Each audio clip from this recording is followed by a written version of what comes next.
Bismillahirrahmanirrahim. Qala al-Imam Qutb al-Habib Ahmad bin Zain al-Habsi fi kitab ar-Rastul Jami'ah ila an qala wa aslul iman an ta'taqida anna Allah ta'ala mawjudun wa annahu ta'ala wahidun la syarika lahu wa la mithla lahu ولا شبه له ليس كمثله شيء وهو السميع البصير خلق السماوات والأرض وخلق الموت والحياة والطاعة والمعصية والصحة والسقم وجميع الكون وما فيه وخلق الخلق وعملهم وقدر أرزاقهم وأجالهم لا تزيد ولا تنقص ولا يحدث حادث إلا بقضائه وقدره وإرادته وأنه تعالى حي عالم مريد قادر متكلم سميع بصير يعلم خائنة الأعين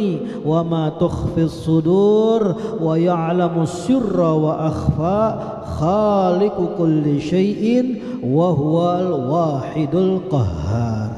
Puja dan puji syukur kehadirat Allah Subhanahu wa taala yang masih memberikan kepada kita taufik dan hidayah sehingga kita bisa membaca salawat dalailul khairat, sekaligus kita akan mendengarkan tentang yaitu kitab Risalatul Jami'ah karangan al-Imam Al-Qutb al-Habib Ahmad bin Zain al-Habsyi, masih di dalam pembahasan daripada ilmu tauhid, akhir-akhir daripada pelajaran ilmu tauhid kita kepada Allah Subhanahu wa taala, di mana pentingnya seorang hamba mengenal daripada Tuhannya Allah Subhanahu wa taala.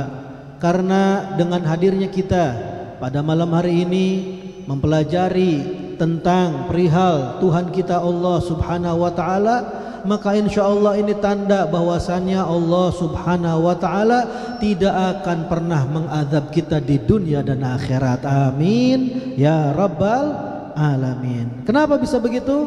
Dikarenakan dulu pernah diceritakan oleh Sayyidina Mu'ad bin Jabal radhiyallahu ta'ala anhu, yang mana Sayyidina Mu'ad bin Jabal ini dikenal dengan pimpinannya para alim ulama kelak nanti di hari kiamat. Beliau Sayyidina Mu'ad bin Jabal pernah berkata, kuntu radifan Nabiyyu sallallahu alaihi wasallam ala himarin. Dulu beliau bercerita katanya pernah dibonceng oleh Rasul sallallahu alaihi wasallam mengendarai seekor keledai. Berduaan, menunjukkan bahwasannya seorang guru dengan murid begitu dekat. Antara Rasul sallallahu alaihi wasallam dengan sahabatnya Mu'ad ini begitu dekat. Di dalam yaitu duduknya beliau bersama Rasul sallallahu alaihi wasallam di belakang Nabi ini, Rasul sallallahu alaihi wasallam berkata kepada Mu'ad, "Ya Mu'ad, hal tadri ma haqqullahi 'alal ibad?" Wahai Mu'ad, apakah kamu tahu haknya Allah atas hambanya? Wa ma haqqul ibad 'ala Allah, dan haknya seorang hamba kepada Tuhannya. Faqultu, maka beliau menjawab, Allah wa rasuluhu a'lam. Oh, kalau ditanya seperti itu, haknya seorang hamba kepada Allah dan haknya Allah kepada seorang hamba, saya harus jawab satu. Apa itu? Allah wa rasuluhu a'lam. Allah dan utusannya yaitu Rasul sallallahu alaihi wasallam lebih mengetahui, lebih paham. Ini namanya seorang murid harus seperti itu. Jika ingin mendapatkan ilmu daripada gurunya, dia jangan bawa kepahaman ke hadapan gurunya. Dia jawab, saya tidak tahu. Yang lebih tahu Allah dan Rasulnya. Maka apa jawaban kata Rasul sallallahu alaihi wasallam? Qala fa inna haqqallahi ta'ala 'alal ibad. Maka sesungguhnya haknya Allah atas hambanya, yang wajib seorang hamba kepada Tuhannya itu apa? An ya'buduh wa la yusyriku bihi syai'an. Agar seorang hamba itu mengenal, mengetahui haknya seorang Tuhan kepada hambanya itu apa? Yaitu hamba harus menyembah kepada Tuhannya Allah Subhanahu wa ta'ala yang Maha Esa, tidak terbilang, tidak ada dua atau tiga. Dia adalah Allah yang Maha Esa, wala yusyriku bihi syai'an, dan di dalam menyembah kepada Allah dia tidak menduakan Allah Subhanahu wa taala sama sekali. Dia hanya menyembah kepada Allah, berharap kepada Allah, meminta kepada Allah. Ini haknya Allah Subhanahu wa taala kepada hamba-hambanya. Maka diteruskan oleh Rasul sallallahu alaihi wasallam, wa haqqul ibad 'ala Allah an la yu'adziba man la yusyriku bihi syai'an. Sedangkan haknya seorang hamba kepada Allah Subhanahu wa taala itu adalah Allah sang Tuhan yang Maha Kuasa tidak akan mengazab, tidak akan menyiksa, tidak akan menyusahkan kepada hamba yang tidak menduakan kepada Allah Subhanahu wa taala.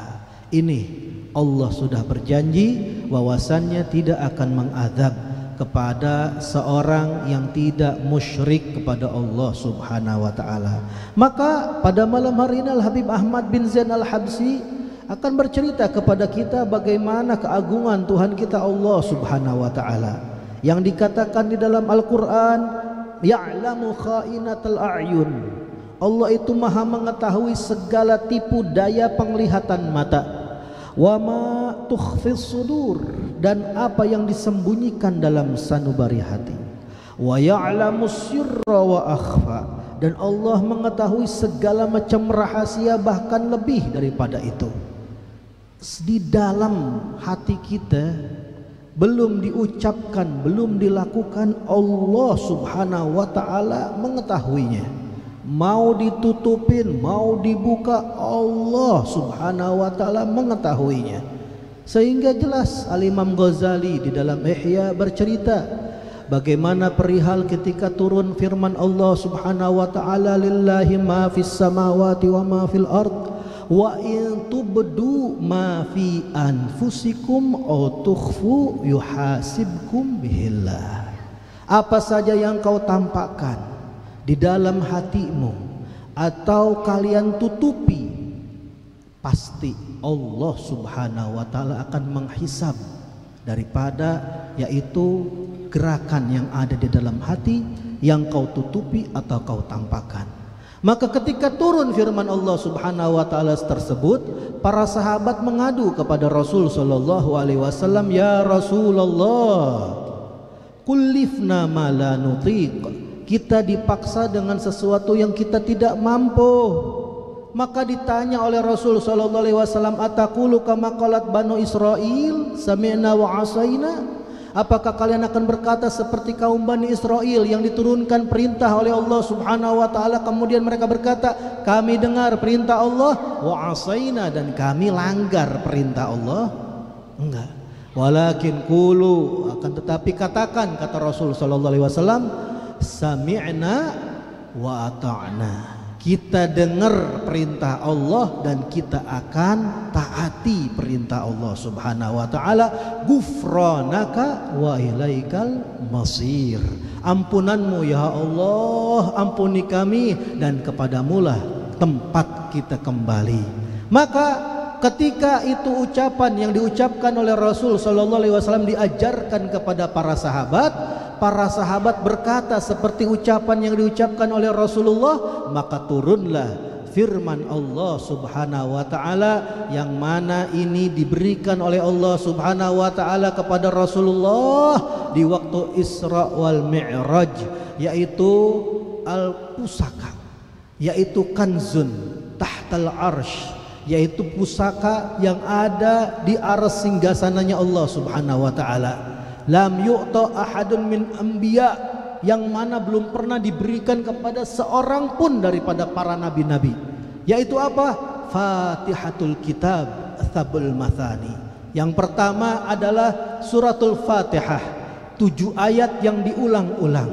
Yang kedua adalah khawatimi suratul Baqarah, yaitu akhir-akhir daripada surat Al-Baqarah, yang mana dimulai dengan ucapan firman Allah Subhanahu wa taala, amanar rasulu bima unzila ilaihi mir rabbih wal mu'minun kullun amana billahi wa malaikatihi wa kutubihi wa rusulihi la nufarriqu baina ahadim mir rusulih. Telah beriman Rasulullah dengan Al-Quran yang telah diturunkan kepadanya. Begitu juga orang-orang yang beriman, para sahabat Nabi, mereka sudah beriman kepada Al-Quran yang diturunkan oleh Allah Subhanahu wa Ta'ala kepada Rasulullah.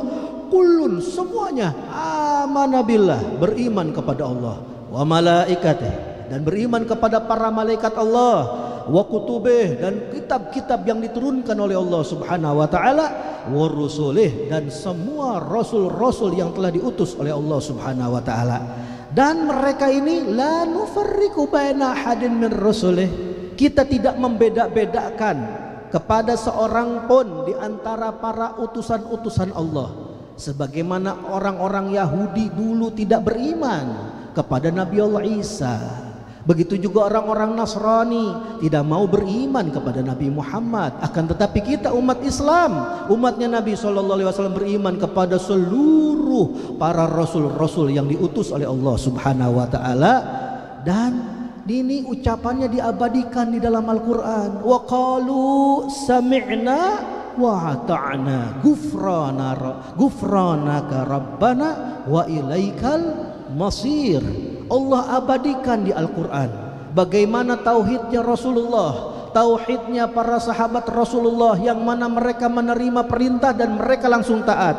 Mereka berkata apa? Sami'na, kita dengar, wa ata'na, kami mentaati, ghufranaka rabbana wa ilaikal masir, ampunanmu wahai Tuhan kami, dan hanya kepadamulah yaitu tempat kembali. La yukallifu nafsan, la yukallifullahu nafsan illa wus'aha.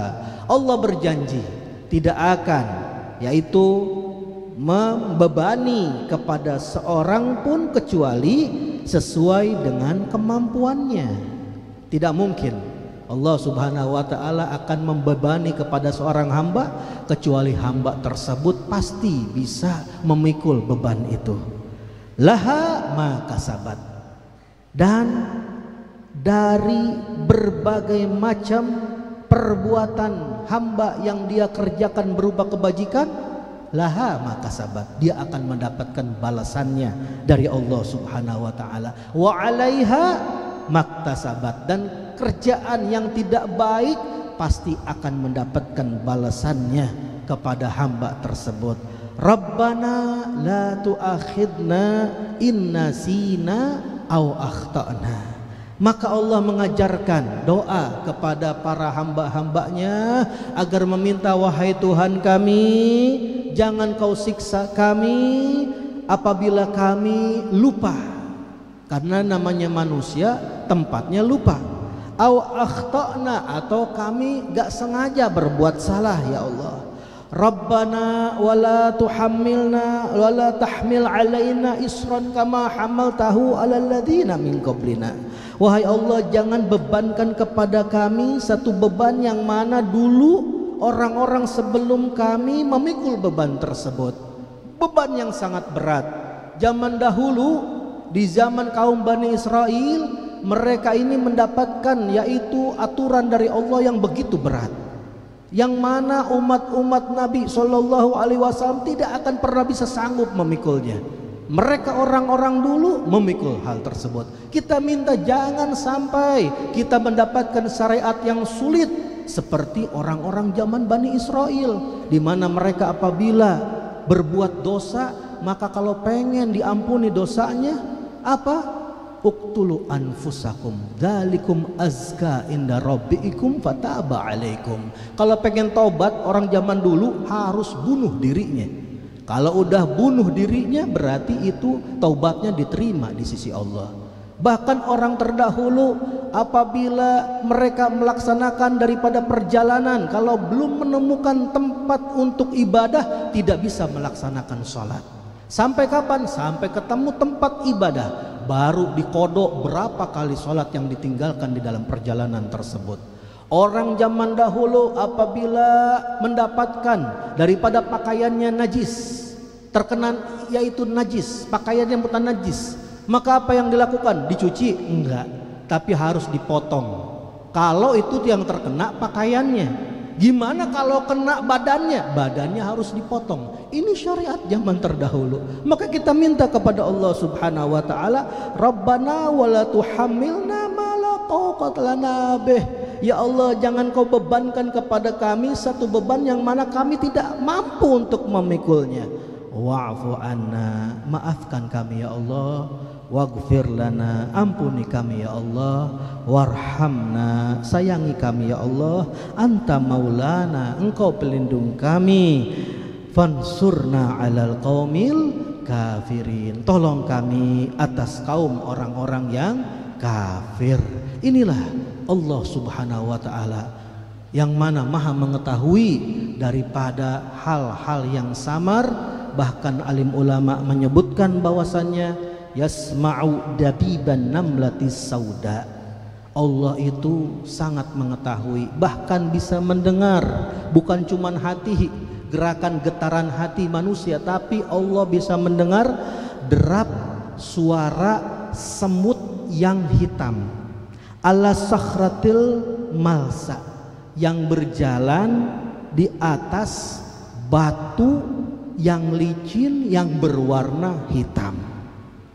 Fil lailatil zulma, di malam yang begitu kegelapan, di malam yang gelap ada seekor semut yang hitam berjalan di atas batu yang hitam. Itu Allah mengetahuinya. Bahkan Allah mendengar setiap derap daripada kakinya itu semut melangkah.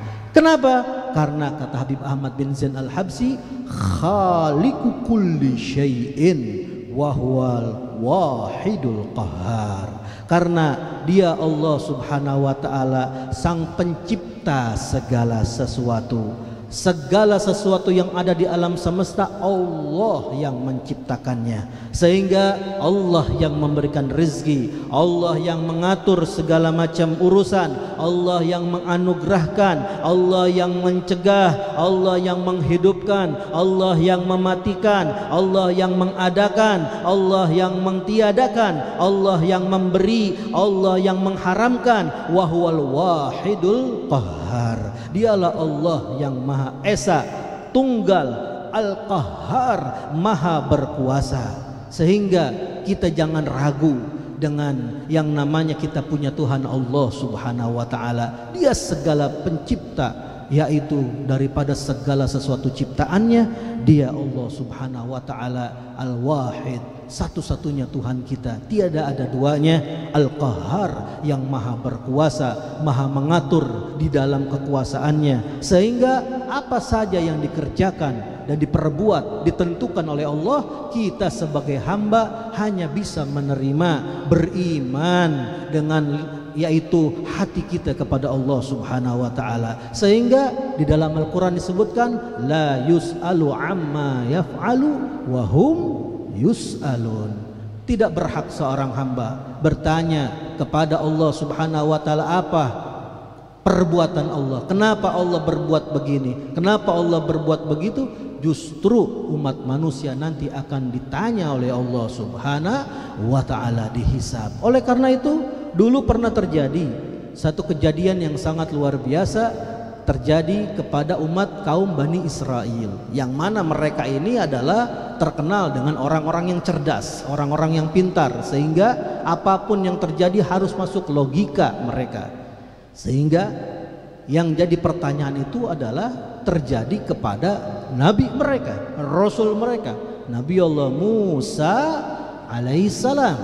Dia ingin mengetahui sirul ghadab, rahasia daripada ketentuan Allah Subhanahu wa ta'ala Al-Wahidul Qahhar, yang maha berkuasa, maha esa, khaliqu kulli syai', pencipta segala sesuatu. Kenapa si fulan begini? Kenapa si fulan begitu? Kenapa terjadi begini? Kenapa terjadi begitu?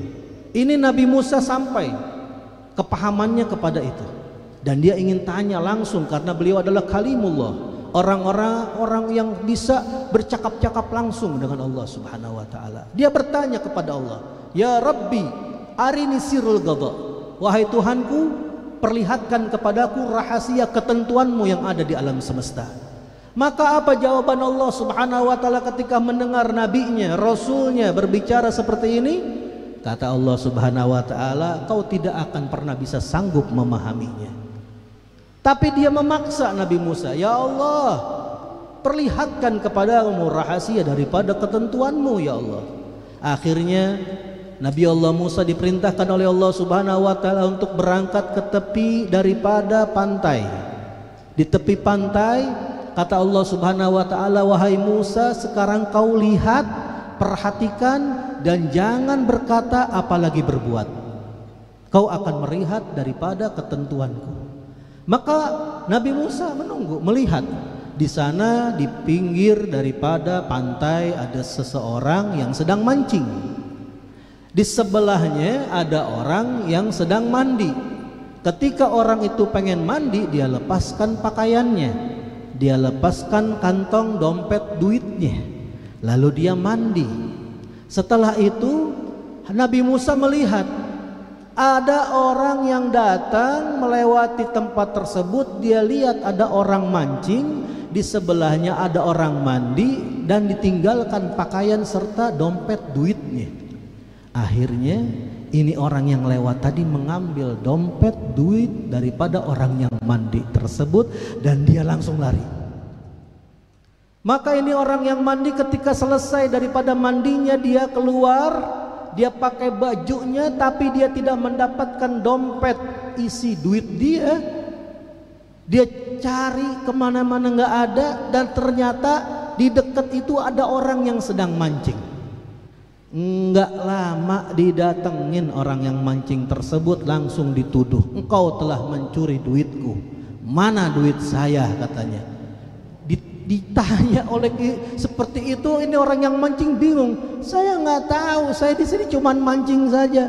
Kata orang tadi, nggak ada orang di sini kecuali ente. Udah siniin, nggak nyuri. Akhirnya terjadi pertengkaran sampai akhirnya emosinya memuncak.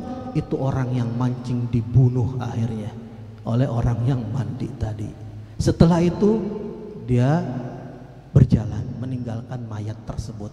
Ini Nabi Musa, seorang nabi, seorang rasul, yang mana syariat Bani Israel ada pada dirinya, tidak kuat melihat perkara seperti itu.